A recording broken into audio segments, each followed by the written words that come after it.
We're here at TeWinkle Park today to talk about our upcoming project to renovate the lakes. A few years ago, we noticed that we had a significant water loss happening in the lakes, up to 1 million gallons a month, which is costing the city about $100,000 a year.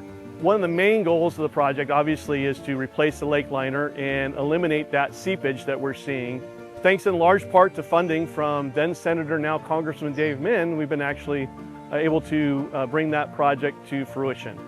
So we're going to do that by removing the water from the lake, replacing the lake liner, rebuilding shorelines. The second goal of the project is to improve the water quality that we have here now. Obviously, we have a heavy wildlife population, which reduces the quality of the water. So part of that process is going to be deepening the lakes and improving our circulation systems and to provide a nice fresh environment for the wildlife that's here in the park.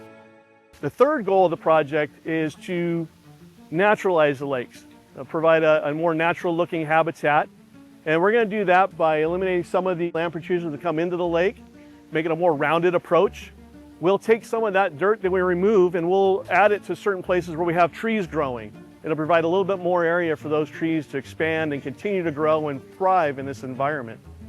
The other part of that naturalization is going to be increased plant material around the edges of the lake. So we're creating planters along the edges of the lake. We'll have some nice plant material. It'll be a combination of native plant material that will grow and provide a more naturalized look to this man-made lake. Another feature of that landscape will be to hopefully provide some separation from people and birds that are present here. One of the main issues that we have here with the migratory birds is they're not really migrating now. They've become used to people. People have been feeding them, which causes some issues with excessive amounts of bird droppings throughout the lake.